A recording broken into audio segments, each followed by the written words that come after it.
یہ ہے کہ محض ایک قرارداد ہے جس کا مقصد انتخابات کے حوالے سے غیر یقینی کی صورتحال پیدا کرنا ہے۔ مجھے پوری امید ہے کہ جب تک قاضی فیصل صاحب موجود ہیں تب تک انتخابات کی راہ میں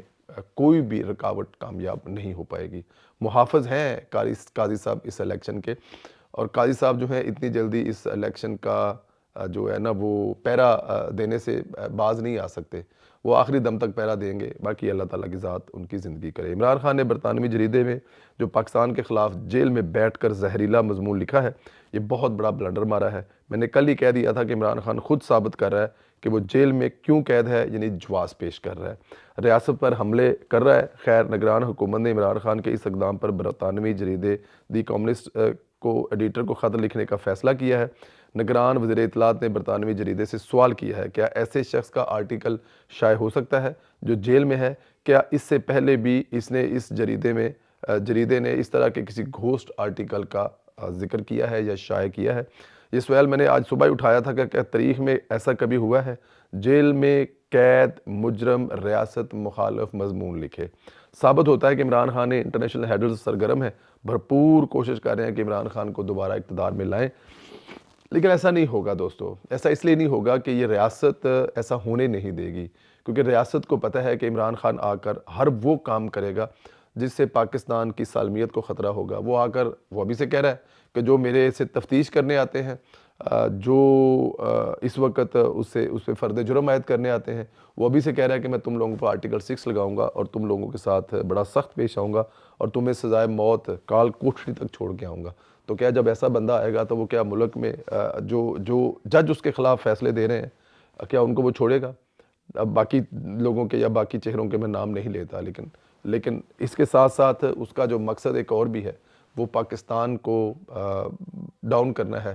اور وہ کرنے میں اب تک وہ تو کامیاب رہا ہے، اور جب وہ دوبارہ آئے گا تو وہ بڑا پھر خونخوار ہو کے آئے گا۔ کہتے ہیں نا کہ جو کسی چھوٹے موٹے جرم میں جیل میں جاتا ہے تو جب واپس آتا ہے تو وہ عادی مجرم بن کے آتا ہے۔ عمران خان صاحب کا یہی حال ہے، اب دوبارہ آئیں گے تو وہ اندر سے جو گر سیکھ کے آئیں گے وہ میں اور آپ سوچ بھی نہیں سکتے۔ میاں نواز شریف کی سیاسی سمت طے ہو چکی ہے، ان کی راہ میں آخری رکاوٹ جو ثاقب نثار گروپ ڈال کر گیا تھا وہ بھی ہٹنے کو ہے۔ قاضی فیصل کی سربراہی میں 7 رکنی بینچ نے تاحیات نہلی کا فیصلہ محفوظ کر لیا۔ قاضی صاحب کہہ چکے ہیں کہ انتخابات قریب ہیں، اس لیے اس کا فیصلہ کرنا یعنی فیصلہ انتخابات سے قبل آنا ہے۔ سماعت دیکھیں تو ریمارکس اور ریفرنس کے مطابق تاحیات نہلی کی اسلامی روایت اور پاکستان کے آئین میں کوئی گنجائش نہیں ہے۔ دیکھیں نہ تو کوئی اسلام میں کوئی ایسی چیز ہے اور نہ ہی کوئی اس طرح کا کنسیپٹ پاکستان کے آئین میں ہے، اور جب پاکستان کے آئین میں بھی نہیں ہے اور چلے اسلام میں بھی، کیونکہ اب لفظ یوز ہو رہا ہے تو اسلام میں بھی اس طرح کہ آپ کو کوئی دیکھیں خدا بھی جو ہے نا وہ جرم معاف کرنے والا آتا ہے، کوئی ایسی غلطی۔ اور پھر دوسری یہ بات دیکھیں کہ صرف اثاثے نہ چھپانے کے لیے 5 سال جو ہے وہ سزا دی جاتی ہے۔ قتل کرنے پر کوئی ایسی سزا نہیں ہے کہ آپ الیکشن نہیں لڑ سکتے 5 سال کے لیے۔ فراڈ کرنے میں کوئی نہیں ہے، اربوں خربوں کے فراڈ کیے ہوتے ہیں۔ یہ 9 مئی کے واقعے میں جو لوگ ملوث ہیں، جن پر الزامات ہیں، جن کے کیس پینڈنگ ہیں، جو ابھی تک پولیس کو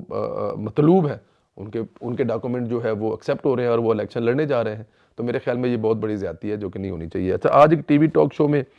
تھے جی، وہاں پر اظہر صدیق صاحب جو ہے کہ وہ آپ لوگ جانتے ہیں ان کو، وہ جو چشمے والے ایک ناکام سے وکیل ہیں، 2-4 کیسوں میں ان کا ایک خاص قسم کے کیس ہیں، وہ جو لے کے جاتے ہیں کبھی پنجاب گورنمنٹ کے خلاف تو کبھی کسی چیز کے خلاف کبھی پیش ہوتے ہیں، تو ان کے ساتھ ظاہر ہے انہوں نے اپنی باری پر پوری بات کی، بلکہ کافی زیادہ بات کی۔ میرے علاوہ جو اس میں ایک پاکستان پیپلز پارٹی کی سینٹر صاحب تھے، انہوں نے بھی کہا کہ یہ لگتا ہے کہ پاکستان تحریک انصاف کا پروگرام ہے، اس میں صرف پاکستان تحریک انصاف کا ہی بندہ بولے جا رہا ہے، کسی اور کو بولنے دیا ہی نہیں جا رہا۔ تو جب میری آئی باری تو میں نے ان کو جواب دینے کی کوشش کی تو وہ بات سننے کو تیار نہیں تھے۔ انہیں کے کیے ہوئے الفاظ جب میں نے ان کے منہ پر مارے، وہ کہہ رہے تھے کہ جی خواجہ آصف نے یہ بات کی ہے تو اس وجہ سے مطلب کہ جو ہے نون لیگ وہ ڈیفینڈ ہو جائے گا، مطلب خواجہ آصف نے کی ہے۔ تو میں نے کہا جی اگر آپ خواجہ آصف کی یہ بات آپ کو اتنی پسند ہے تو پھر خواجہ آصف تو بہت ساری باتیں اور بھی کرتا ہے۔ خواجہ آصف تو یہ بھی کہتا ہے کہ عمران خان جو ہے وہ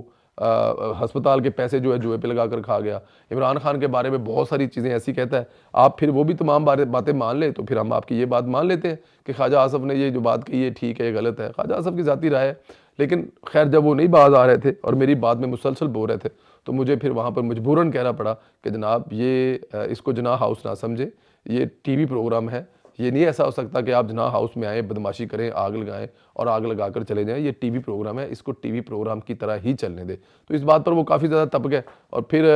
جب انہوں نے کہا کہ جی آپ ان جیسے لوگوں کو ٹی وی پروگرام میں کیوں بلاتے ہیں، میں نے کہا جی چلو ٹی وی پروگرام میں تو بلاتے ہوں گے، مجھے یہ سمجھ نہیں آتا کہ آپ کو عدالت کیسے پیش ہونے دیتی ہے، جیسی آپ کی طبیعت ہے، جیسی آپ کی شکل ہے، آپ کو اپنے گھر میں داخل ہونے کی اجازت کیوں دیتے ہیں۔ خیر وہ ایسے ہی تھا، لیکن اس کو